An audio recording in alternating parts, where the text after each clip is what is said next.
Good morning, friends. Once again, I'm Jitendra from American Institute, Bahadurgarh. I have brought a very fantastic class for you all, guys. So, आज का हमारा topic है contracted forms. Now, you might be thinking what the contracted forms means. जब English का एक तरीका, English का एक पैटर्न है, जहाँ पर दो अलग अलग शब्द आपस में कॉन्ट्रैक्ट करते हैं और एक छोटा और एक संक्षिप्त में एक शब्द बनाते हैं, इसी तरीके की फॉर्म्स को हम बोलते हैं कॉन्ट्रैक्टेड फॉर्म्स। आप कहेंगे किस तरीके के कॉम्बिनेशन है, बट बिफोर आई स्टार्ट शुरू करने से पहले एक छोटा सा आपको बता दूं कि जो कॉन्ट्रैक्टेड फॉर्म्स होती हैं, this is a informal way of speaking. Come on, क्या बोला हमने? This is a informal way of speaking. Informal का मतलब है जहां फॉर्मेलिटीज नहीं होती हैं। देखा जाए तो दो तरीके होते हैं, देयर आर टू पैटर्न्स। एक होता है फॉर्मल, जहां पर होती हैं फॉर्मेलिटीज। कम ऑन, क्या होती हैं? फॉर्मेलिटीज होती हैं। जब भी आप कभी किसी के घर में जाते हैं तो हमें कुछ और भी फॉर्मेलिटीज करनी पड़ती हैं। जैसे आप अंदर जाते हैं तो पहले नॉक करते हैं, नॉक करके आप पूछते हैं may I come in. So what is it? It's a kind of formality. सामने वाला जब आपको अंदर बुलाता है और बैठने के लिए बोलता है कि please sit down, please take your seat, तब आप जाकर वहाँ बैठते हैं। तो ये भी it's a part of formality. बल्कि फॉर्मेलिटी के चलते ही आपको चाय या कॉफी के लिए भी पूछा जाता है। लोग पूछते हैं what would you like to have, something hot और समथिंग कोल्ड।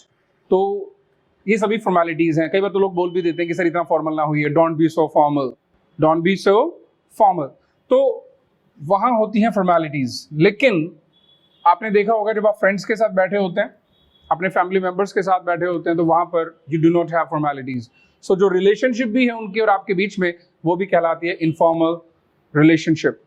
सिमिलरली आज की हमारी जो क्लास है वो भी इनफॉर्मल वे ऑफ स्पीकिंग के ऊपर बेस्ड है, यानी कि इनफॉर्मेलिटीज। इसका मतलब सीधा सा एक ही कहना चाहूंगा कि इसे आप एग्जाम्स में यूज ना करें, इंटरव्यू पे जाएं तो कॉन्ट्रैक्टेड फॉर्म का यूज उतना ज्यादा ना करें।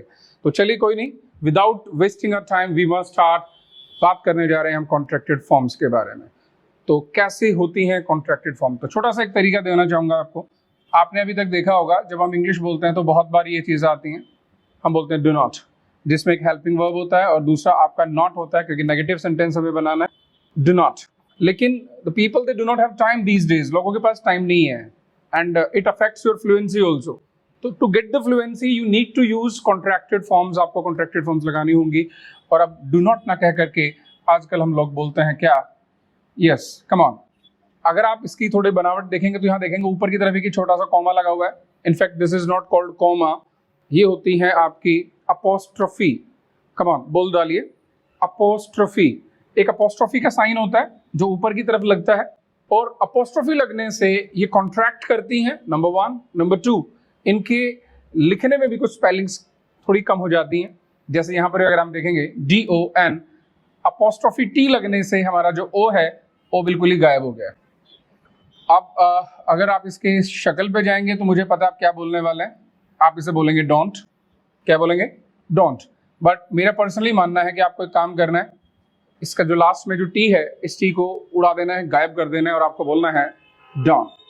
Come on, don't. I don't do it, I don't go. आपको अगर आप कभी भी किसी को बोलता हुआ भी सुनेंगे तो आप बस केवल इतनी बात सुनाई देती है आपको। अगर मैं बोलूँ कि मैं जाता नहीं हूँ तो मैं सिंपल एक ही कहूँगा, I don't go, I don't understand, I don't understand what you said. तो वही वाली चीज़ें हैं कि भाई मना करना है, नेगेटिव आपको सेंटेंस बोलना है तो आप इसी तरीके से बोलते हैं, I don't action, I don't do it, I don't see, I don't feel it, do you feel it. और एक कमाल की बात देखिएगा, जब हम सवाल भी करते हैं, आपने देखा है वैसे तो दो सेंटेंस होते हैं, दो शब्द हैं ये, डू यू। किसी की लाइफ के बारे में आपको पूछना है तो आप बोलते हैं डू यू गो। जानते हैं आप इंग्लिश में कैसे बोलते हैं? How do they speak? वो बहुत सारे वर्ड्स को कॉन्ट्रैक्ट कर देते हैं। इनफैक्ट इसको लिखने में तो पूरा लिखते हैं, लेकिन जब बोलते हैं तो भी एक साउंड आता है, due. Do go, do come here, do understand English, do live in Bahadurgarh, do live in India. Yes, I live in India. No, I don't live in India, I don't. Do you like it? I don't like it. तो देखें, एक तरीका है, बहुत प्यारा सा तरीका है। जब आप इन चीज़ों को बोलते हैं तो आप बोलेंगे I don't action, I don't action. इसी तरीके से ऐसे ही जब अगर मैं ही की बात करते हैं तो आपने देखा होगा हम बोलते हैं डज नॉट। नेगेटिव सेंटेंस बनाना है तो बोलते हैं डज नॉट। लेकिन अब डज नॉट को भी लिखने का कॉन्ट्रैक्ट हो गया इन दोनों के बीच में, और इसको बोलने का एक तरीका बनता है क्या, इसको आप बोलने वाले हैं डजन। वैसे देखेंगे तो आपका पूरा डजंट बनता है, बट मेरा पर्सनली मानना है कि आपको एक काम करना है, इस लास्ट का जो टी है इसको गोल कर दीजिए, इसको हटा देंगे हम। अब क्यों हटाते हैं तो एक बात बताता हूँ आपको। इंग्लिश में एक रूल होता है, हम जो हिंदी बोलते हैं या हरियाणवी बोलते हैं या हम कोई भी अपनी रीजनल या लोकल लैंग्वेज बोलते हैं, तो हम लास्ट में कभी भी जब टी आता है, डी आता है या फिर आर आता है, हम इन पे स्ट्रेस दे के बोलते हैं, इन पे दबाव दे के बोलते हैं। बस हमें एक ही काम करना है, इंग्लिश बोलते वक्त हमें यही चीज़ ध्यान रखना है, जो हमारा लास्ट सैलेबल है उस पर प्रेशर नहीं डालना है, उस पर एम्फेसिस नहीं डालना है, और लास्ट वाले वर्ड्स को बहुत ही सॉफ्ट करके आगे बढ़ जाना है। आप कहेंगे सर थोड़ा सा और समझाइए ना। चलिए इसको देखते हैं पहले एक बारी। बड़ा बेसिक सा वर्ड दे रहा हूँ, यस बोल डालिए, क्या बोलते हैं आप इसे, पता है आप इसको बोलते हैं स्टूडेंट। अब एक काम करना है, स्टूडेंट कहने की बजाय मेरे कहने से इसे हल्का सा चेंज करेंगे, इसे डेंट कहने की बजाय पहले तो इस टी को गायब करना है और इसको बोलते वक्त हमें इसको ये बोलना है, come on student, yes I am a student, are you student. अगर आप थोड़ा सा भी नोटिस कर रहे हैं तो मैंने इस टी पे प्रेशर नहीं डाल रहा हूँ, I am not putting the pressure on this T, student.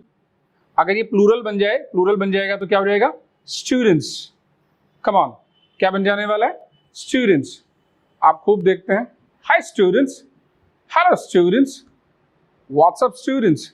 चलिए कोई बात नहीं है, तो बस आपको तरीका थोड़ा सा ठीक करना है, बोलने का तरीका आपका बिल्कुल लाउड एंड क्लियर होना चाहिए, student. So I am a student. चलिए एक और देखते हैं एक बारी, बड़ा प्यारा सा वर्ड है, बेसिक वर्ड है, खूब बोलते हैं आप लोग। ज्यादातर लोग इसको बोलते हैं हस्बैंड, तो हस्बैंड कहने की बजाय थोड़ा सा करेक्शन करूंगा, इसको हस्बैंड नहीं कहेंगे, आप इसको बोलने वाले हैं क्या, आप लोग बोलने वाले हैं हस्बैंड। कम ऑन बोल दीजिए हस्बैंड। अगर आप थोड़ा सा भी नोटिस कर रहे हैं तो देखेंगे मैंने डी पे उतना प्रेशर नहीं डाला है, डी पे प्रेशर मेरा हार्डली 10 to 20% है, 80% प्रेशर मैंने एलिमिनेट कर दिया है, तो बोल डालेंगे हस्बैंड। ये हस्बैंड तो नहीं है बिल्कुल भी, दिस इज कॉल्ड हस्बैंड। तो आप देखेंगे आर वाले भी कुछ चीजें देख लेते हैं। चलिए जैसे आप नॉर्मली एक चीज बोलते हैं, चलिए आपने बोला क्या, हम जो पूरा शब्द बोलते हैं तो हम बोलते हैं सर, इसे सर कहने के प्लेस पे र को आप गायब कर देंगे, लेकिन र के प्लेस पे आप अ के साउंड को थोड़ा सा ड्रैग करेंगे, थोड़ा सा खींचेंगे और बोल देंगे sir, good morning sir, hi sir. तो आपने देखा सर, टीचर, टीचर नहीं कहा मैंने, teacher, professor, doctor, engineer, father. बड़ी बेसिक सी जब हम बात बोलते हैं आपने देखा भी होगा, फादर। अगर आप इंग्लिश मूवीज देखते हैं या कोई अपनी इंडियन मूवीज में भी देखेंगे तो 50% से ज़्यादा डायलॉग इंग्लिश में होते हैं, और वहाँ पे भी आप देखेंगे हमारे जो हीरो हीरोइंस हैं, जो एक्टर एक्ट्रेसेस हैं, उनका प्रोनाउंसिएशन क्या है, father, he is my father, she is my mother, meet, he is my brother, she is my sister, hi sister, hello brother. तो आप देखेंगे लास्ट का जो र है, र के प्लेस पे हमने इसको अ कर दिया है, और स्पेशली ये होता है तो ब्रिटिश इंग्लिश में होता है। ब्रिटिश में जब कभी भी लास्ट में आर, और आर से पहले अगर कोई वोवल आ जाता है, स्पेशली आर से पहले कभी कोई वोवल हो जाता है, तो यहाँ पर ये साइलेंट हो जाता है, फादर। तो चलिए ये बातें तो चलती रहेंगी हमारी, यस। तो वापस अपनी बात पे आते हैं, कॉन्ट्रैक्टेड फॉर्म्स के ऊपर आते हैं। तो जो कॉन्ट्रैक्टेड फॉर्म्स हैं, तो इसे डजंट कहने की बजाय मेरे कहने से आपको बोलना है डजन। कम ऑन बोल डालिए डजन। मुझे पता है आप सोच रहे होंगे डजन तो सर एक वर्ड और भी है, अगर आप देखेंगे तो डजन ये वाला होता है डजन। जब कोई संख्या 12 की संख्या में अगर कोई चीज़ होती है, 12 की यूनिट अगर बनती है, तो दिस इज कॉल्ड डजन। आप बनानास लेके आते हैं, डजन्स में आते हैं, a dozen bananas, 2 dozen bananas, dozen.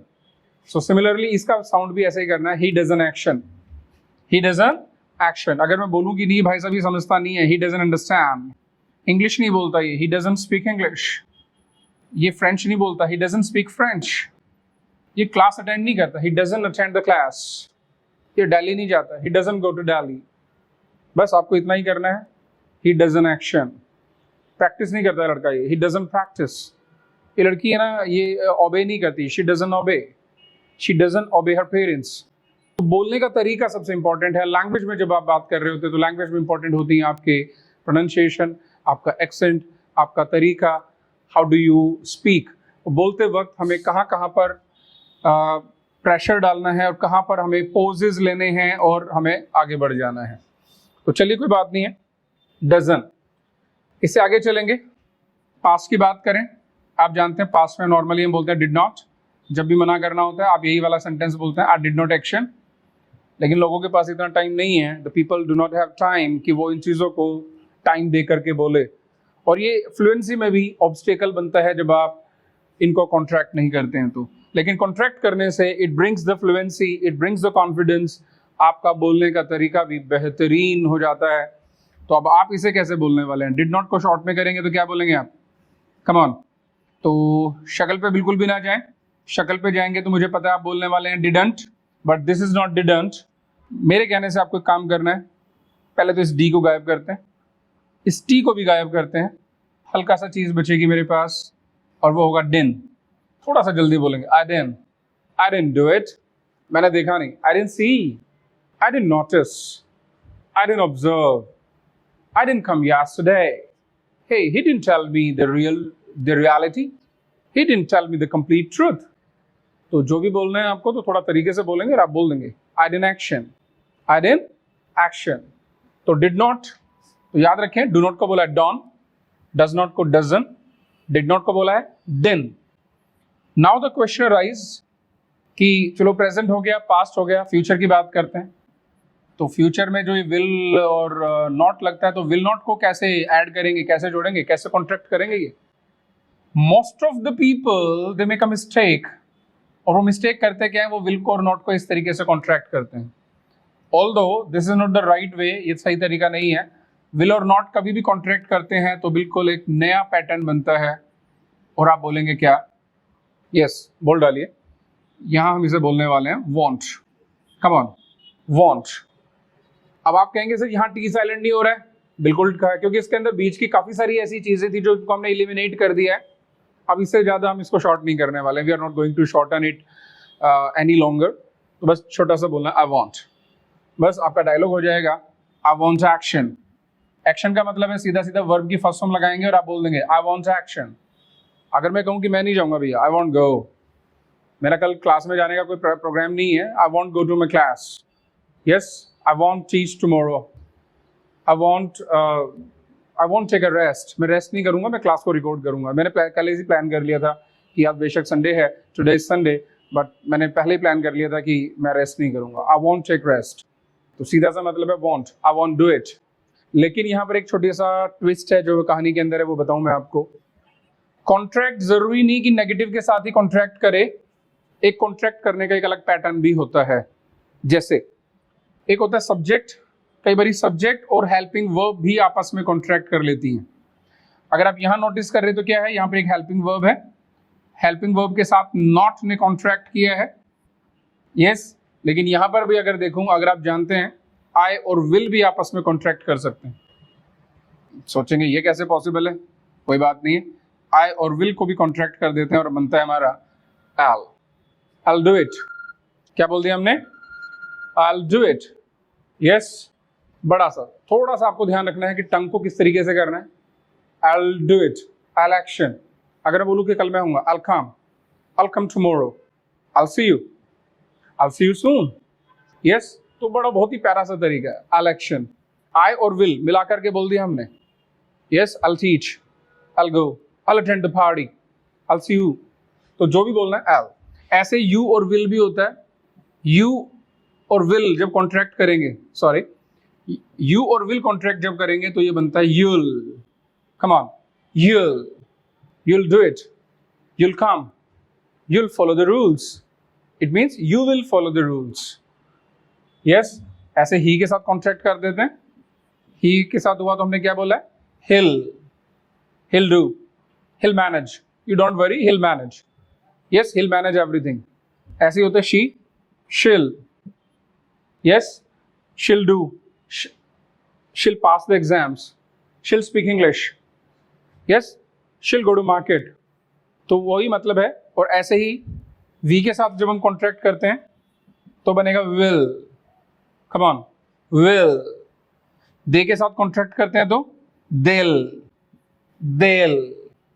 do it, they'll come, तो तरीका देखिए आप इसका, अभी मैंने आपको 2 बातें बताई हैं। यहाँ पर हेल्पिंग वर्ब के साथ हमने नॉट का कॉन्ट्रैक्ट किया, this is also the right way, और यहाँ पर हमने सब्जेक्ट के साथ हेल्पिंग वर्ब, इन दोनों को मिलाकर के कॉन्ट्रैक्ट किया, so this can also be done, ऐसा भी पॉसिबल है, and both the ways are correct, दोनों तरीके ठीक हैं। इस तरीके से अपनी आप बातें कर सकते हैं।